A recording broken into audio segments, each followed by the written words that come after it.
이렇게 말을 합니다. 틀림은 없습니다. 우리 기독교는 처음에 존경하고 또 받아들이고 얘기합니다. 그러나 그것은 어떤 면에서 맞는 소리입니다.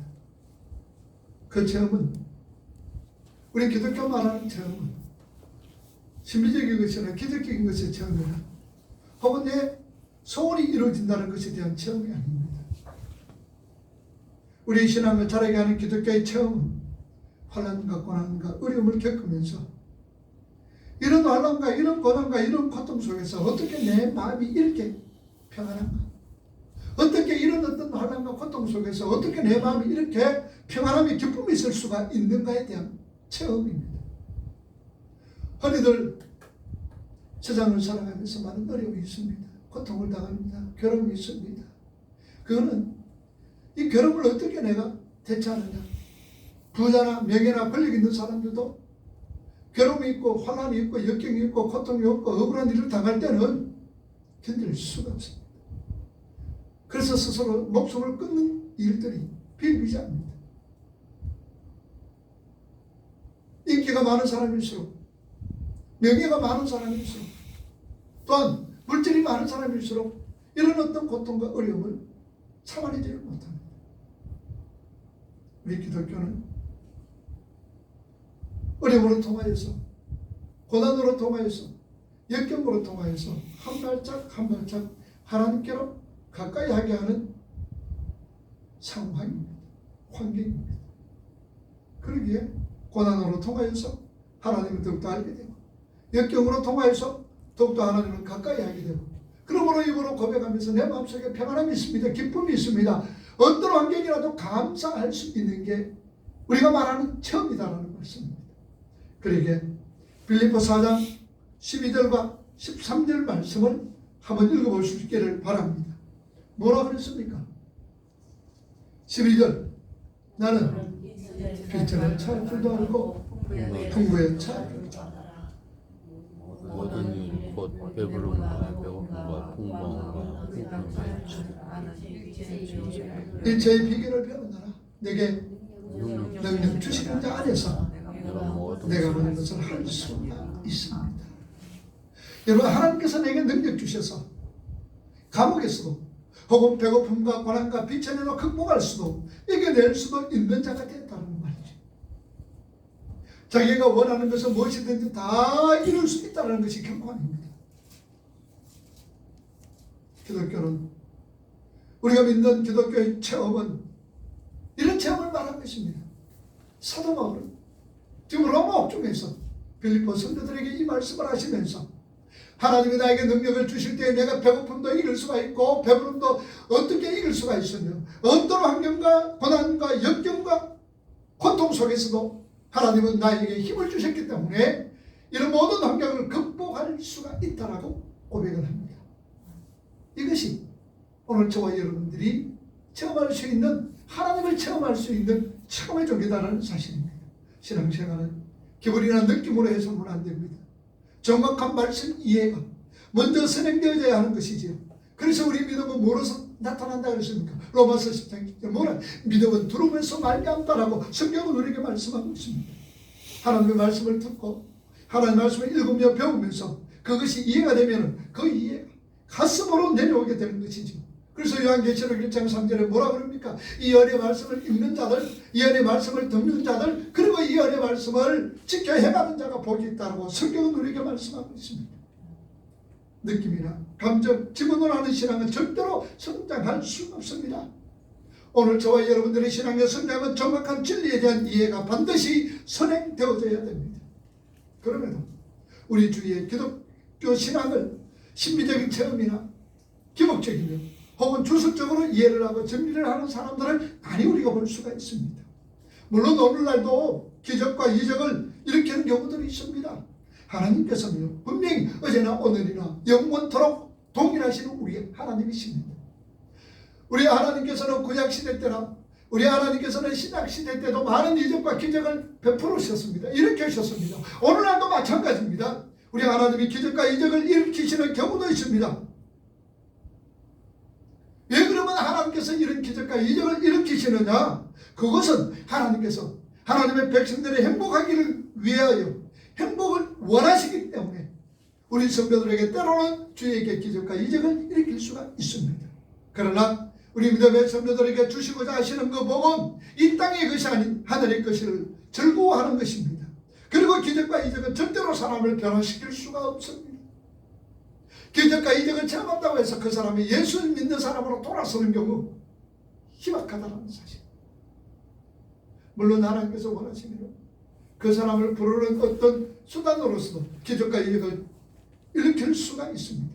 그러나 많은 사람들은 기적과 이적을 통하여서 내가 예수 믿어야 되겠다. 기적과 이적을 내가 체험으로 통하여 복으로 통하여서 내가 주님께로 가까이 되겠다는 이런 믿음은 생기지를 않습니다. 자, 그러면 성경에 기록되어 있는 기적은 우리에게 어떤 메시지를 주는 것일까? 우리가 그 기적의 이면을 잘 파악하고 있다면 엉터리 같은 신비주의나 기복신앙에 빠지지 아니할 수가 있다는 말씀이죠. 그래서 오늘 저는 예수 안에서 예수를 믿음으로 말미암아 제목을 가지고 마가복음, 마태복음을 통하여서 예수님께서 행하신 기적의 의미와 또한 그 기적으로 통하여서 우리에게 주시는 메시지에 대하여서 이번 주간과 다음 주간까지 2주간 살펴볼 수 있기를 원합니다. 먼저 우리가 요한복음 20장 30절과 31절 말씀을 여러분들 한번 보세요. 읽어봅니다. 예수께서 제자들 앞에서 이 책에 기록되지 않은 다른 표적도 많이 행하였으나 31절 오직 이것을 기록하면 너희로 예수께서 하나님의 아들 그리스도이심을 믿게 하려 하며 또 너희로 믿고 그 이름을 힘입어 무엇을 얻게? 생명을 얻게 하려 합니다. 예수님께서 행하신 이적들은 우리 성도들로 하여금 우리 예수님께서 하나님의 아들이심을 믿게 하고 그 이름을 힘입어 생명을 얻게 하기 위함이다라고 말씀을 하고 있습니다. 우리의 문제 해결을 위한 이적을 일으킬 그런 분이 아니시다라는 얘기죠. 오늘 저와 여러분들이 살아가면서 어떤 문제하고 이 문제를 해결하기 위해서 하나님의 기적을 일으키시고 성령께서 이적을 일으키시는 것이 아니다라는 말씀입니다. 다시 말하면 우리 예수님께서 행하신 이적은 예수님의 신적 기원과 예수님께서 하신 일과 자신을 설명하는 표지판이다라는 말씀입니다. 그러면 먼저 우리가 마태복음 8장 1절 4절 말씀해 보면요, 우리 예수님께서 나병 환자를 고치시는 그 장면이 나옵니다. 나병 환자가 예수님께 왔습니다. 그리고 좀 고쳐주기를 원합니다. 깨끗하게 해주세요 라고 예수님께 얘기를 합니다. 그럴 때 예수님께서 뭐라고 말씀하셨습니까? 마태복음 8장 3절 말씀 우리 한번 읽어보세요. 뭐라고 그러셨어요? 예수께서 손을 내밀어 저에게 대시며 가르쳐되 내가 원하노니 깨끗함을 받아라 하신데 즉시 그의 나병이 깨끗해졌다. 내가 원하노니 깨끗함을 받아라. 지금 예수님께서 누구의 역할을 하고 계십니까? 나병 환자가 왔습니다. 좀 고쳐주세요. 그랬더니 주님이 말씀합니다. 내가 원하노니 깨끗함을 받아라. 지금 예수님께서는 구약의 어떤 분을 지금 역할을 하고 있는 거예요. 이것을 갖다가 우리가 알려면 레위기서를 봐야 됩니다. 레위기 14장 2절에서 9절 말씀해 보면은 나병 환자가 정결케 되기 위해서는 제사장에게 살아있는 새 2마리를 가지고 가서 한 마리를 죽여서 그 피를 다른 새의 날개에 묻히고 그 새를 날려보내는 의식을 하고 있습니다. 이것은 물론 의미하고 있었냐? 죄가 죽고 그 죽은 자의 생명을 산 새에게 묻혀서 자유롭게 날려보내는 것이 레위기 의식이었습니다. 이게 복음이다라는 말씀입니다. 죽은 자가 살아나는 것, 피로 말미암아 살아나는 것, 깨끗함을 받는 것, 이건 우리에게 복음입니다. 옛 몸이 죽고 새 몸이 되어서 자유롭게 날아가게 되는 복음을 지금 의미하고 있습니다. 그러니 예수님께서 지금 나병 환자를 고치는 것은 뭘로 하고 있습니까? 바로 제사장으로서 나병 환자를 대표되는 저주받은 우리 죄인들의 죄를 사하여 주는 모습, 이 복음이 오늘 마태복음 8장에 나병 환자를 고치시는 그 예수님의 모습 속에서 우리가 찾아볼 수가 있다는 사실입니다. 제사장은 어떤 자입니까? 백성들을 대신해서 하나님 앞에 제사 드리는 자들입니다. 오늘 우리 예수님은 우리의 모든 죄를 짊어지고 하나님 앞에 제물로 드려졌다는 사실입니다. 그러므로 통하여서 예수 그리스도의 십자가 보혈로 통하여서 우리는 깨끗함을 얻었던 것을 우리가 볼 수가 있습니다. 그래서 오늘 로마서 8장, 마태복음 8장 1절에 남의 환자를 고치시는 것은 우리 예수님께서 제사장 역할을 하셔서 모든 죄인의 죄를 사하여 주실 것을 주신다는 것을 우리에게 말씀해 주고 있습니다. 뿐만 아니라 마태복음 8장 5절에서 13절 말씀해 보니까 예수님께서 가버나움에 가셨습니다. 거기에 한 백부장의 하인이 중풍병으로 인하여서 집에 누워 있습니다. 몹시 괴로워합니다. 이것을 보면서 백부장이 예수님께 와서 고쳐주실 것을 말씀을 합니다. 자, 이 장면은요, 우리 예수님께서 율법과 은혜를 설명하시는 것을 볼 수가 있습니다. 우리 예수님께서 말씀을 합니다. 가서 내 하인을 내가 고쳐주겠다. 내 아이를 내가 가서 고쳐주겠다. 그런데 백부장이 말합니다. 아이고 주님, 우리 집에 오는 걸 내가 감당하지 못하겠습니다. 감당치 못하겠습니다. 라고 주님 앞에 말씀을 합니다. 이것은 마치 베드로가 누가복음 5장에 보니 밤이 맞도록 수고를 했습니다. 그러나 고기 한 마리도 잡지를 못했습니다. 이제 그냥 힘 빠진 소리, 힘 빠지고 아침에 되어서 그물을 이렇게 수리하고 있을 때에 예수님께서 찾아오셔서 베드로에게 말합니다. 그물을 깊은 곳에 던져라. 밤이 맞도록 내가 수고를 했습니다만 한 마리도 내가 잡지를 못했습니다. 그런데 말씀에 의지하여 내가 그물을 깊은 곳에 던지겠습니다. 절대로 그물 깊은 곳에 가면 그물이 거기가 잡히지를 않습니다. 그리고 훤한 안침입니다. 그런데 말씀에 의지하여서 그물을 던졌더니 배에 두 배에 가득 차고 그물이 찢어질 정도로 많이 잡혔습니다. 그때 얼마나 잡혔나? 750kg, 4분의 3톤이 잡혔습니다. 2주 분량입니다. 엄청났습니다.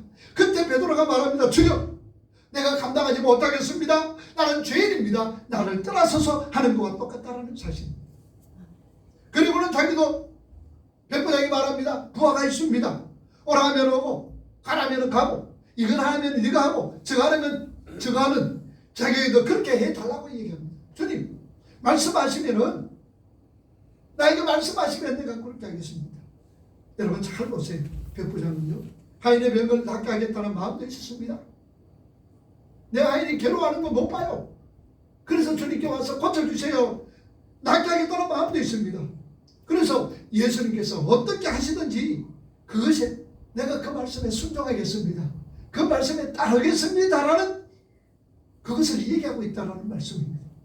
그러니 병을 낫게 해주시면 감사하며 만족해 할 것이고 설령 병을 낫게 해주지 않으셔도 그대로 내가 만족하겠습니다라는 고백입니다.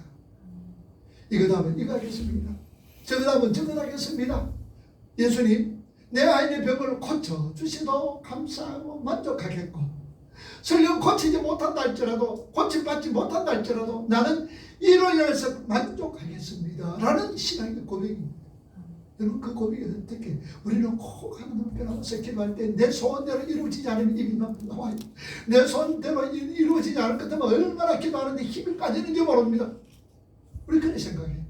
그러나 이런 마음, 이런 어떤 마음가짐이 필요한 거예요. 그때 예수님께서 손바닥을 탁 치시, 물론 손바닥 쳤다는 말은 성경이 없습니다만 예수님께서 백부장을 칭찬하시면서 말씀합니다. 이스라엘 중에 아무에게도 이만한 믿음을 내가 만나보지 못하였다라고 하시면서 예수 말씀입니다. 마태복음 8장 11절에서 13절 말씀 뭐라고 얘기합니까? 한번 읽어봅시다. 11절 또 너에게 이르노니 동서로부터 많은 사람이 일어나 아브라함과 이삭과 야곱과 함께 천국에 앉으려니요. 12절 그날의 본자손들은 바깥 어두운 데 쫓겨나 거기서 울며 이를 간미히 서리라. 그러면서 예수님께서 백부장이 이릅니다. 가라 내 믿음대로 될지어다 하시니 그시로 하인이 나왔더라. 어떤 믿음이었어요? 백부장의 믿음이 어떤 믿음이었어요? 주님 시키는 대로 하겠습니다. 그리고 주님이 내 하인을 고쳐주시면은 감사하고 만족하겠고요. 설령 내 하인이 고침을 받지 못한다 할지라도 나는 감사하고 기쁨으로 그 결과를 받아들이겠습니다 라는 믿음이다라는 사실. 그러니까 백부장님 그 믿음을 보시고 예수님께서 그렇게 말씀 내 믿음대로 될지어다 하시니 그 시로 신이 나타나라는 말씀입니다. 뿐만 아니라 그래서 마태복음에 오늘 11장 13절 말씀해 보니 동서로부터 많은 사람들이 와서 다시 말하면은 아브라함과 이삭과 야곱의 믿음을 가진 자들이 와서 천국에 앉을 것이라 라고 말씀을 하시면다 하시고 율법과 혈통의 선민 의식을 가진 이스라엘의 믿음을 예수님은 꾸짖으신 거예요. 그러니까 이 백부장의 아이는 고치신 어떤 이적은 은혜로 얻은 구원과 행위를 의지하는 외식을 날카롭게 예수님께서 지적하셨습니다. 우리 구원은 뭐를 통하여서 하나님의 은혜로 이루어집니다. 오늘 저와 여러분들 천국의 백성이 된 것은 어떤 행위라든지 어떤 것을 가져 지킴으로 통하여서 이렇게 지워지지 않는다라는 것을 예수님은 날카롭게 그들에게 지적을 하고 있습니다. 하나님의 구원은 은혜다. 동서로부터 많은 사람들이 와서 아브라함과 이삭과 야곱의 믿음을 가진 자가 와서 천국에 앉을 것이라. 동서에 많은 사람들이 누굽니까? 이스라엘 백성들이 개처럼 쳐겼던 이방인들이 아브라함과 이삭과 야곱의 믿음을 가지고 와서 천국의 백성으로 앉을 것이다. 그런데 너희들은 선민의식 가지고 행위로 말미암아 행위를 의지며 외식하는 너희들은 결코 그런 것 아니다. 울며 바깥에 쫓겨나가 이를 갈며 슬피 울 것이다. 천국 너희 그래서 못 간다는 것을 얘기를 하고 있습니다. 오늘 우리 구원은 하나님이 주시는 은혜로 이루어지는 거예요. 그래서 내가 그 은혜로 인하여 믿음으로 말미암아 구원을 얻는다니 이는 너희에게서 난 것이 아니요 하나님의 선물이라 행해서 난 것이 아니니 아무도 자랑하지 못하도록 하기 위해서다. 구원은 하나님의 은혜입니다. 우리의 행위로서가 아니다라는 사실. 그리고 마가복음 8장 1절에서 10절 말씀해 보면 우리 예수님께서 보리떡 7개 물고기 2마리로 4,000명 먹이고 7 광주리를 남기셨습니다. 바리새인들이 또 하늘에서 오는 표적을 우리에게 좀 보여주세요. 그렇게 예수님 앞에 얘기를 합니다. 500년의 역사도 있죠. 보리떡 5개 물고기 2마리로 12 뭡니까? 광주리를 바구니를 남겼습니다. 700년은 7 광주리를 남겼고요. 500년은 12 바구니를 남겼습니다. 그러니까 이것을 보면서 유대인들이 말합니다. 바리새인들이 말합니다. 하늘에 오는 표적을 우리에게 좀 보여달라고. 그러니까 주님께서는 한탄하십니다. 어떻게 한탄합니까? 마가복음 8장 11절과 12절 보세요. 힐난하며 그를 시험하여 하늘로서 오는 표적을 구하거늘 예수님은 뭐라고요? 예수께서 마음속에 깊이 탄식하시며 이르시되 어찌하여 이 세대가 표적을 구하느냐? 내가 진실로 너에게 이르노니 이 세대에게 무엇을 표적을 주지 아니하리라. 이렇게 주님은 말씀을 하시고 제자들과 함께 배에 오릅니다. 제자들에게 그렇게 말씀합니다. 바리새인들의 누룩과 헤롯의 누룩을 조심하라. 바리새인들의 누룩과 헤롯의 누룩을 조심하라 그럽니다. 바로 그 말씀은요, 조금 전에 바리새인들이 예수님께 또 표적을 보여달라고 한 것을 경계하며 말씀을 합니다. 여러분, 누룩은 뭘 의미하고 있습니까? 헤롯 죄를 가리키죠. 진리의 말씀이 아닌 엉뚱한 말씀을 얘기하고 있습니다. 그리고 누룩은 전파성이 강한 속성을 지니고 있습니다. 그걸 지금 얘기하고 있는 거예요. 바리새인들은요, 그 당시 유대인들은요, 메시아를 기다리는데 민속적인 메시아를 기다리고 있습니다. 여러분, 민속적인 메시아는 뭡니까? 지금 이스라엘은 로마에 지금 지배를 받고 있습니다. 그들이 늘 구상을 하고 그들이 늘 바라는 것은 다윗 왕국의 재건이었습니다. 이스라엘 역사 속에서 다윗 임금이 가장 영토를 많이 넓혔습니다. 그러니까 항상 다윗왕 그러는 거예요. 그래서 그들은 민속적 메시아 다윗 왕국의 재건을 기다렸습니다. 그래서 예수님께서 진짜 메시아라면은, 당신이 진짜 메시아라면은 그의 걸반과 힘의 표적을 보여달라고 요구를 합니다. 자, 그런데 우리 예수님은 그런 표적을 보여주지 않겠다고 말씀하시면서 그 제자들에게 그런 잘못된 메시아관을 조심하라 라고 경고를 합니다. 그래서 500여라든지 700여로 많은 군중들을 먹이신 것은 이 땅에서 잘 먹고 잘 살 메시아 왕국의 전주국이 아니다. 나는 너희들에게 이 땅의 것을 먹이기 위하고 이 땅의 것을 누리기 하도록 하기 위해서 온 것 아니다. 참떡이신 예수 그리스도만이 영적 굶주림을 해결할 수 있다는 것을 설명해 주고 있습니다. 나는 하늘에서 내려온 생명의 떡이다. 내 떡을 먹음으로 통하여서 나를 먹음으로 너희들의 영원한 생명을 얻게 되어진다라는 것을 설명해 주고 있다는 사실입니다. 그래서 참떡인 예수님만이 영적 굶주림을 해결할 수 있다는 것을 우리에게 말씀해 주고 있습니다. 자, 그런데 제자들은 여전히 이 땅의 떡으로 다투고 있는 것을 보시고 우리 제자들에게 오늘 우리에게 주시는 메시지가 무엇이냐? 바로 이것입니다. 너희들은 세상의 떡으로 사는 것 아니야. 세상의 떡으로 살지 말고 나는 생명의 떡이야. 나를 통해서 너희들이 영원한 생명을 얻어야 되는 거야 라는 것을 제자들에게 오늘 우리들에게 주시는 말씀인 거예요. 오병이의 또한 칠병이의 모든 어떤 이적들은 바로 우리에게 주시는 너희들은 세상의 떡이 아니다. 사람이 떡으로만 살 것이 아니다. 하나님의 입으로 나오는 모든 말씀으로 산다라는 것을 우리에게 메시지로 보여주시는 것이 오병이의 기적과 칠병이의 기적인 것을 우리는 아셔야 됩니다. 뿐만 아니라 마가복음 8장 22절에서 25절에 보니까 예수님께서 베세다로 갈 때 어떤 명인 이 시각장애가 있습니다. 그럴 때 예수님 그를 보면서 침을 받아 우리 안수를 합니다. 그리고 무엇이 보이느냐 그렇게 물었죠. 눈에 침을 받아 안수한다는 것은 우리 예수님이 그 죄인과 하나 됐다는 의미하고 있습니다. 그래서 뭐 보이느냐 그랬더니 그 사람이 말합니다. 네, 사람들 같은 것이 보이는데요, 나무 같은 것이 이렇게 걸어가는 것이 보입니다. 그런데 예수님께서 침을 받아 다시 안수하면서 뭐 보이느냐 그러니까 모든 것이 밝히 보입니다 라고 얘기를 합니다. 자, 마가복음 8장에 보면요, 예수님께서 침을 뱉어서 안수하시고 그리고 뭐 보이느냐 얘기했더니 뭐 사람 보이는데요, 사람이 꼭 나무가 걸어가는 것처럼 보입니다라고 고백을 합니다. 그래서 다시 한번 침을 뱉어 안수했더니 보이느냐 그러니까 똑똑하게 보입니다라고 얘기합니다. 예수님께서 이거 9장에도요, 날 때부터 맹인된 사람 예수님께서 고쳐줍니다. 침을 뱉어 지력을 이겨 눈에 바르면서 뭐라 그럽니까? 신랑 모셔 가서 씻으라 그럽니다. 그걸 씻었더니 깨끗함을 받았습니다. 그런데 이 사람은 처음에 안수했더니 나무 같은 것이 보여요. 사람이 나무로 보여서 정확하게 안 보입니다. 두 번째 안수했더니 이제 사람으로 똑똑하게 보입니다. 이 뭘 의미하고 있느냐 그 말이에요. 뭘 메시지로 주시느냐 그 말입니다. 주님께서는요, 우매하고 더딘 제자들의 영적 진보에 포기하지 아니하시고 기다려 주신다는 것을 메시지로 우리에게 보여주고 있습니다. 우리는 예수 믿으면 어느 날 갑자기 그냥 새 사람이 되고 예수 믿으면 그냥 당장 변화되는 것처럼 생각되어 있습니다. 결코 아닙니다. 그 더딘 것을 영적 진보 포기하지 아니하시고 기다려 주신다는 것을 메시지로 우리에게 보여주십니다. 그러면서 반드시 너희들은 환하게 얼굴을 맞대어 보는 것처럼 진리 앞에서 세울 것을 주님은 말씀하시는 거예요.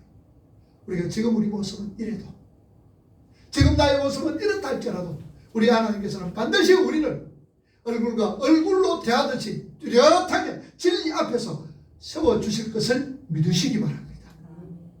우리 모양은 이렇다 할지라도 하나님께서 똑똑하시는 거예요. 그리고 마가복음 5장 1절에서 8절 말씀해 보면은 그라사 지방에 귀신 들린 사람이 나옵니다. 주님께서 고쳐주신 이 이적이 기록되어지고 있지요.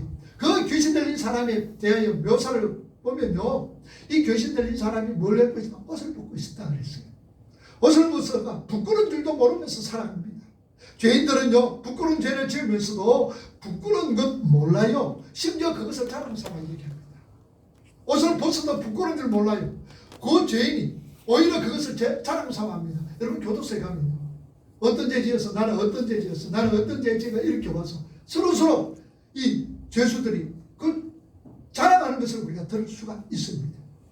옷을 벗고 있습니다. 그 다음에 무덤 사이에서 잔다 그럽니다. 여러분, 무덤은 뭡니까? 죽은 사람밖에 없지요. 성경 냄새가 풍깁니다.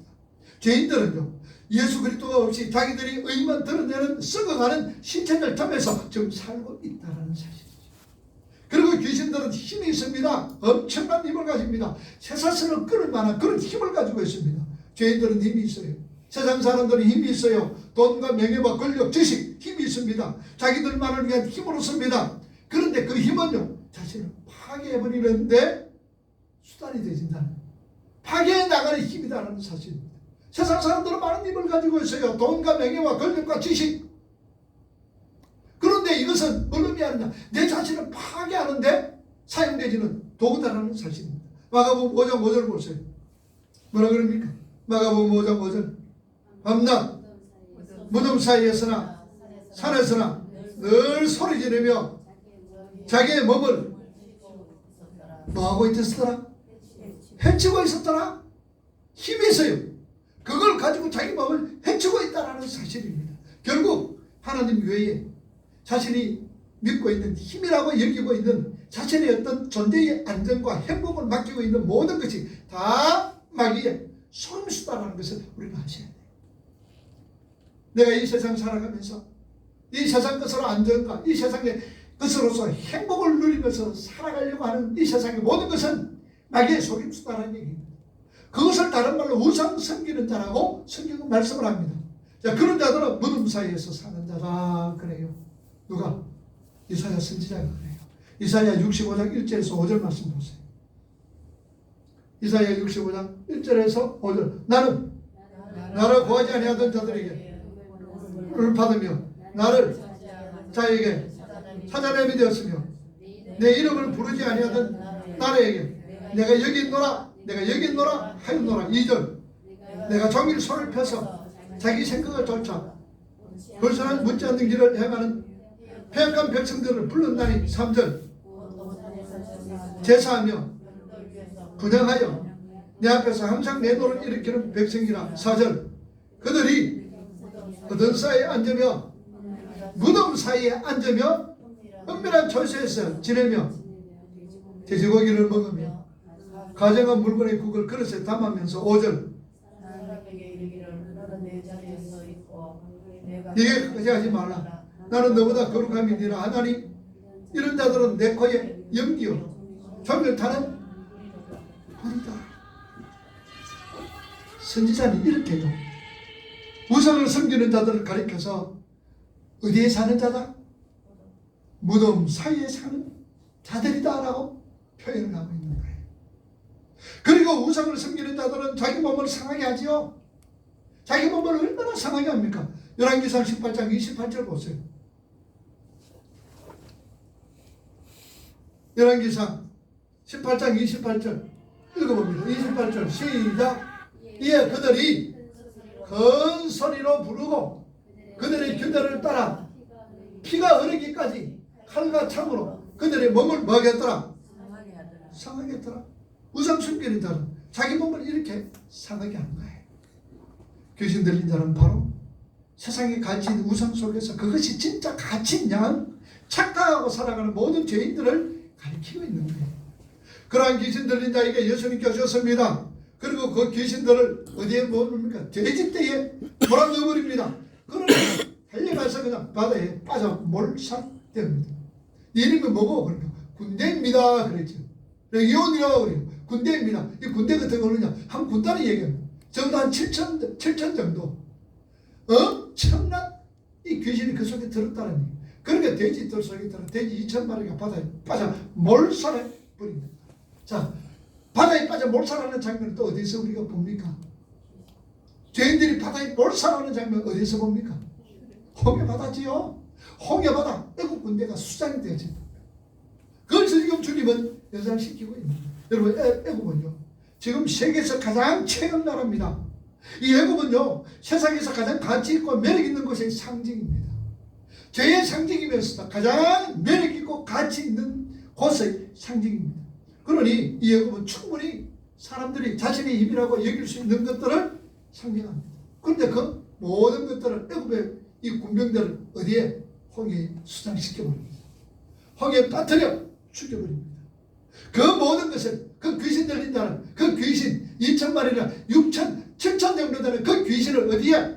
바다에 몰살시켜버립니다. 그런데 왜 해필이면 돼지에 들어가가지고 돼지로 들어가서 그 돼지를 바다에 몰살시킵니까? 해필이면 왜 돼지입니까? 여러분, 이 돼지는요 유대인들이 가장 부정한 짐승으로 얘기합니다. 그래서 안티쿠스 에피판에서 우리는 안티쿠스 사시라고 합니다. 안티쿠스 사제가 성전에 뭐로 뿌렸습니까? 돼지 피를 성전에 뿌리고 제사를 합니다. 유대인들은 감당할 수가 없지요. 하나님의 성전에 제우스 신상을 세우고 하나님의 성전에 무슨 피를 뿌려야 돼요? 양이. 흠없고 점없는 어린 양의 피를 뿌려야 되는데 무슨 피를 뿌린다고? 돼지 피를 뿌립니다. 유대인들이 가장 싫어하고 가장 부정한 짐승으로 여겼던 그 돼지 피를 성전에 뿌리면서 유대인들에게 제사를 드리라 그런 거예요. 그러니 유대인들이 얼마나 속이 상합니까? 그게 마가비라는 한 제사장이 있었습니다. 마띠아라는 제사장이 있어요. 그래서 자기 아들도 많이 있어요. 그걸 데리고 로마하고 항쟁을 합니다. 특별히 그 셋째 아들 유다 마카비, 이 유다 마카비 모습은요 어디에 있느냐? 이 천주의 캐톨릭, 로마 캐톨릭 성전 안에 유다 마카비 이 모습이 딱 그려져 있어요. 이 유다 마카비가요 전쟁을 엄청나게 잘합니다. 그래서 유다 마카비가 전쟁을 하면서 그 안티쿠스 에피판에서 안티쿠스 사제 그 세력들을 다 몰아내버립니다. 그리고 성전을 깨끗하게 했습니다. 성전을 깨끗하게 해서 하나님 앞에 드렸습니다. 이 날을 유대인들은 기념하고 있습니다. 그 기념일이 무슨 날입니까? 수전절이라고 해요. 수전절. 그리고 유대인들의 명칭은 하누카라고 합니다. 수전절. 성전을 깨끗하게 해서 하나님 앞에 드리는 그 절기를 지키고 있습니다. 그 돼지 같은 우상, 세상의 가치들 모두 바다에 하나님께서 몰살시켜버립니다. 이 이적은 구원은 그렇게 거짓 가치들로부터 벗어나서 참 가치를 찾게 되어지는 것을 우리에게 보여주는 사건인 거예요. 그래서 여러분들 이사야 41장 24절 말씀 보세요. 이사야 41장 24절. 보라, 너희 일은 거망하며 너희를 택한 자를 가정하다. 그러니 우리가 가치 있게 여기고 있는 힘이라고 여기고 있는 우상은 전부 뭐다? 흠망하고 가치 없다. 하나님 외에는 흠망하고 가치 없는 겁니다. 그런데 그걸 못 가져가지고 그걸 못 가졌다고 아우성치고 발부둥 치잖아요. 이걸 알았던 바울은 뭐라고 했습니까? 하나님 외에 이 세상의 힘은 가치 없고 흠망하다. 그래서 사도 바울은 뭐라고 고백합니까? 이것이 뭐라고? 배설물이다. 똥으로 얘기하는 거예요. 물론 편리합니다. 없으면 안 되죠. 그럼 우리는 하나님께서 우리에게 주실 때 이걸 갖다 뭐로 사용하나? 도구로 사용하나? 그 말 흘러보내란 말이에요. 흘러보내죠. 우리가 가치 있고 얘기는 힘이라고 얘기는 우상은 전부 흠망한 거예요. 그래서 예수님께서 오셔서 그 모든 우상을 일배 몰살시켜버리고 우리를 참 진리 앞에 서게 하시는 것이 구원이라는 것입니다. 그렇게 건짐을 받는 자들이 바로 누굽니까? 제자들. 제자들은 바로 우리 성도들인 거예요. 성도들. 그래서 우리는 예수님의 제자, 작은 제자들입니다. 그래서 교회가 뭐라고 합니까? 여러분, 교회가 에클레시아라고 하잖아요. 에클레시아라는 이 말은 불러 모은다는 거예요. 하나님께서 당신의 제자를 불러 모으는 거예요. 그래서 교회는 이런 겁니다. 흩어진 하나님의 백성들을 불러 모아 공동체를 이루어주는 게 교회입니다. 한 사람 한 사람 이야기할 때 우리는 교회, 우리도 성전이에요. 교회입니다. 그리고 우리 모든 사람들을 가리켜서 교회 공동체, 캐톨릭 공동체라고 한다. 여러분, 성도가 뭡니까? 학연이라고. 그러면 무리들이다 그러잖아요. 성도. 그래서 우리가 무리들을 이야기할 때는 성도라 그러고, 나 혼자 이야기할 때는 뭐라 그럽니까? 성자라 그래요. 근데 우리는 이 성자란 말을 얘기할 때 되면 좀 뭔가 거룩한 사람, 죄 짓지 않는 사람, 수고한 사람, 이런 사람으로 생각되지니까 내가 성자다라고 이 얘기는 못 하잖아요. 근데 우리는 성자의 뭐라고요? 성자의 이런 우리 무리들, 교회 무리를 뭐라고요? 성도라, 거룩한 무리들. 다 같이 이야기할 때는 성도, 나 혼자 이야기할 때는 나는 성자다. 그런 거예요. 우리는 성자예요. 우리는 세상과 구별된 자. 성자는, 성도들은, 교회는 세상과 구별된 자. 그래서 주님께서는 세상에 있는, 하나님께서 세상 속에 있는 자기의 백성들을 그곳에서 나오라 그러죠. 내 백성아, 거기서 나오라. 이 말이 무슨 말입니까? 우리가 세상 밖에 이 지구를 떠나가라 그 말 아니잖아요. 세상 속에 살면서 그들의 삶을 본받지 마라. 그들의 삶을 본받지 말고, 이 세대 본받지 말고, 이 세상 본받지 말고 항상 마음을 새롭게 하라. 그리고 변화하라. 하나님이 선하시고 하나님이 기뻐하시고 온전한 뜻이 무엇인지 분별하면서 살아가라. 이게 우리 성도들입니다. 이게 성자의 삶이잖아요. 내 백성은 거기서 나오라. 세상 본받지 마라. 마음을 새롭게 하라. 변화받아. 하나님의 선하시고 기뻐하시고 온전한 뜻이 무엇인지 분별하면서 살아가라. 이게 우리 성도다 그 말입니다. 그리고 삶으로, 입으로 예수 십자가를 증거하는 자이면 우리는 항상 기억하셔야 합니다. 그래서 오늘 예수님께서 여러 가지 기적과 이적을 행하셨습니다. 왜 하셨습니까? 한마디로 말하면 구원을 우리에게 얘기하는 거예요. 복음을 우리에게 얘기하는 겁니다. 내가 너에게 이런 기적과 이적을 행하셔서 너희들 육신적으로 잘 살아갈 수 있도록 너희의 소원을 이루어갈 수 있도록 하기 위해서 내가 기적과 이적을 베푸는 것 아닙니다. 내 소원을 이루기 위해서 기적과 이적 주님 베풀어 주시는 건 아니에요. 너희는 죄인이다. 내 없이는 될 수가 없어. 내가 너희들에게 참 생명이야. 그러니 나로 말미암자고는 하나님께로 갈 수가 없어. 모든 기적과 이적은 예수가 하나님의 아들이시며 이 땅에 오셔서 어떤 일을 행할 것인가를 표적으로 보여주는 게 기적과 이적이다 그 말입니다. 그러므로 우리는 기적과 이적을 통하여서 누구를 보냐? 예수 그리스도를 보이는 거야. 아, 저분은 나 하나님의 아들이시구나. 저분이 나의 구원자이시구나. 저분으로 통해서 우리에게 만족함을 얻을 수가 있고 저분으로 통해서 내가 참된 생명을 얻게 되는구나라는 것을 우리가 깨달아야 되는 거예요. 그래서 예수님은 우리에게 기적과 이적을 베푸십니다.